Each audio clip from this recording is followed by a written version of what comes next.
नमस्कार देवियों और सज्जनों, फिर से स्वागत है आपका माइथो टीवी पर। आज हम बात करेंगे परीक्षित की कहानी का। जी हाँ, परीक्षित की मृत्यु कैसे हुई, परीक्षित की पूरी कहानी का आज वर्णन करेंगे। जी हाँ, तो शुरुआत करते हैं आज की वीडियो की।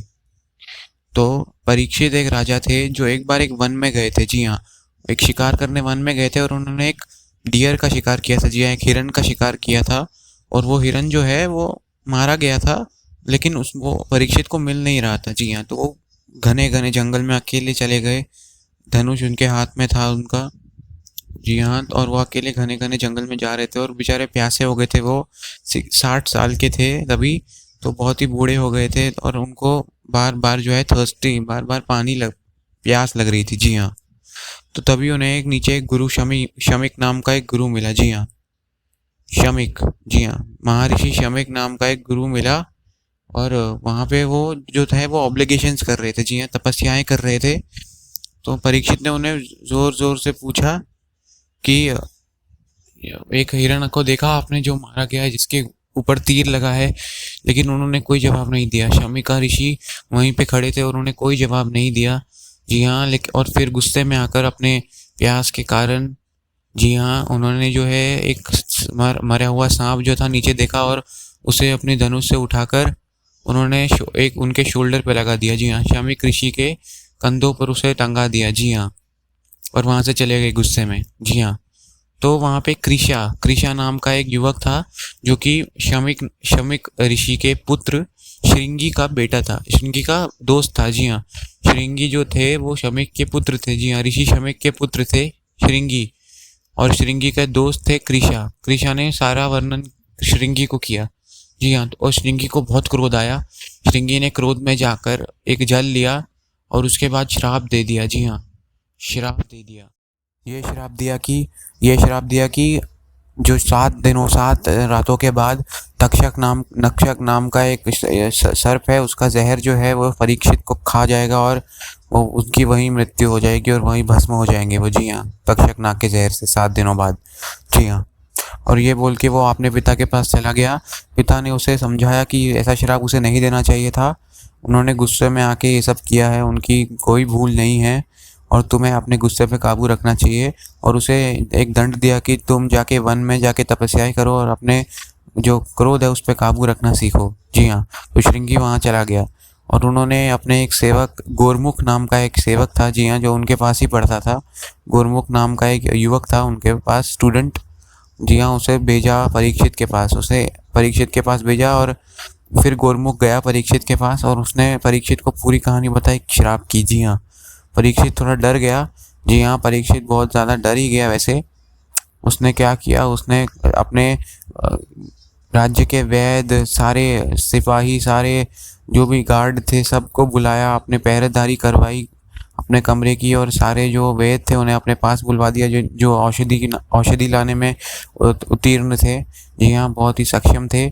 और जो उन्होंने अपने राजमहल के इर्द गिर्द हर जगह दीवारें लगा दी, पिलर्स लगा दिए, हर जगह अलग अलग दीवारें लगा दी और पूरी तरह से कवर करके रख दिया, अपने राज्य को पूरी तरह से कवर करके रख दिया। जी हाँ, लेकिन उसके बाद भी तक्षक नाम का जहर तो उन्हें काटता ही। जी हाँ, तो 7 दिन बाद जैसे ही कश्यप ऋषि जो कि तक्षक नाग के जहर को कैसे भगाना है वो जानते थे, तक्षक नाम के जहर को कैसे भगाना है वो जानते थे और वही आने वाले थे। जी हाँ, तो कश्यप ऋषि आए वो औषधि लेकर उस जहर की।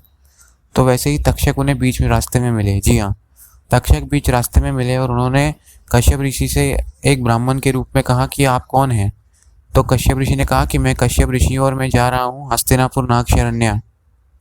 जी हाँ, ताकि परीक्षित के जहर का इलाज कर सकूँ जब तक्षक नाग उन्हें काटेगा। जी हाँ, तो फिर उसके बाद तक्षक ने अपना रूप दिखाया और कहा कि मैं ही तक्षक हूँ, मैं जानना चाहता हूँ कि आप कितने सक्षम हैं मेरा जहर काटने में। तो तभी तक्षक ने एक जला हुआ पेड़ जो है वो कश्यप ऋषि के सामने पेश कर दिया, जो पूरी तरह से जल गया था, और उनसे कहा कि अगर आप में दम है तो इस पूरे पेड़ को वापस उगा के दिखाइए, तब मैं मानूंगा कि आप में कुछ दम है। कश्यप ऋषि ने अपने मंत्रों से तुरंत ही एकदम वो तीर को एक एक करके आज पहले जो है वो उनके पत्ते उगाए, धीरे धीरे रूट से लेके पूरा पेड़ उग गया, पूरी तरह से पूरा पेड़ उगा दिया पर कश्यप ऋषि ने अपने मंत्रों के ताकत से। जी हाँ, तपस्या के तपोबल से। जी हाँ, वो पेड़ को वापस उगा के रख दिया पूरा। जी हाँ। उसके बाद तक्षक नाग समझ गया कि ये कर लेंगे ये मेरे जहर का इलाज कर लेंगे, जो कि बहुत ही विरुलेंट है। उसके बाद तक्षक ने कहा कि मैं एक ब्राह्मण का श्राप दिया गया है परीक्षित को, और वो ब्राह्मण का श्राप निष्फल हो जाएगा अगर आपने मेरे जहर का इलाज किया।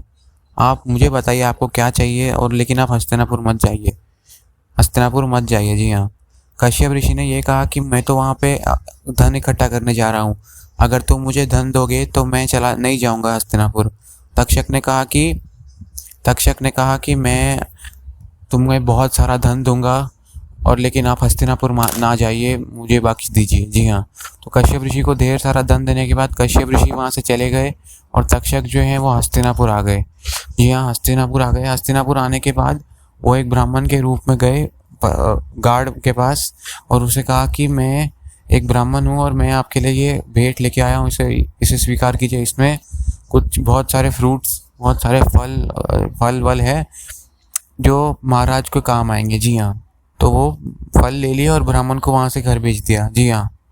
अब जैसे ही परीक्षित वो खाना खाने वाले थे और सब मंत्रीगण उनके साथ खा रहे थे, जी हाँ, तो वैसे ही एक परीक्षित ने जैसे ही एक निवाला उठाया तो उसमें से एक कीड़ा निकला बाहर, और वो समझ गए कि यही तक्षक है। लेकिन उन्होंने ब्राह्मण का श्राप को स्वीकार कर लिया, बोला कि ब्राह्मण का श्राप को स्वीकार होने दो, मुझे मरने दो, और कोई भी झूठ नहीं फैलना चाहिए, गलती से भी कोई झूठ नहीं फैलना चाहिए। और वो कहा कि ये जो कीड़ा है ये तक्षक बन जाए और मैं इसका शिकार बन जाऊं और मैं मर जाऊं यहीं। तो उसे जानबूझकर जानने के बावजूद भी उन्होंने वो फ्रूट खा लिया जिसमें कीड़ा था। जी हाँ। और ऐसे ही वो कीड़ा खाया, वो तक्षक बाहर आया और उसे पूरी तरह से महाराज परीक्षित को अपने गले से बांध दिया। मिनिस्टर और वो जो भी थे मंत्रीगण सारे हैरान हो गए, परेशान हो गए। जी हाँ, वो बहुत ज़्यादा डर गए और वहाँ तुरंत ही उस जगह से बाहर निकल गए। जी हाँ। और वो जो पूरा जगह थी जहाँ पे वो परीक्षित बैठे हुए थे वो पूरी तरह से जल के भस्म हो गई। एक कॉन्फ्लेग्रेशन जैसा फैल गया। जी हाँ, बहुत बड़ा कॉन्फ्लेग्रेशन हो गया और वहाँ पूरी तरह से भस्म हो गए। और उसके बाद उनके मंत्रीगण ने खुद उनका अंतिम संस्कार किया। जी हाँ। और उनकी पुत्र था एक जन्मजया, परीक्षित का जन्मजया पुत्र था नामक, उसका भी विवाह कर दिया काशी नरेश की पुत्री वपुष्थामा से। जी हाँ, एक बहुत ही यंग एज में उसे राजा बना दिया और उसका विवाह भी कर दिया वपुष्थामा के साथ। जी हाँ। तो फिर उसके बाद जन्मजया अपना राज्य करने लगे, और उसके बाद जन्मजया ही एक स्नेक सैक्रिफाइस करते हैं जहाँ पे वो सारे सर्पों की बलि चढ़ा देते हैं। उसके बारे में हम बाद में कभी डिस्कस करेंगे। जी हाँ, वो इसी की वजह से उन्होंने किया था। तक्षक को एंड में बच गया था लेकिन वो अष्टिका की वजह से बच गया था, और अष्टिका के बारे में हम बाद में बात करेंगे कैसे उन्हें बचाया अष्टिका ने। अष्टिका पर वो अलग कहानी है। जी हाँ, उसमें बहुत सारे अलग अलग कैरेक्टर्स, जरट करू आते हैं, इंद्रदेव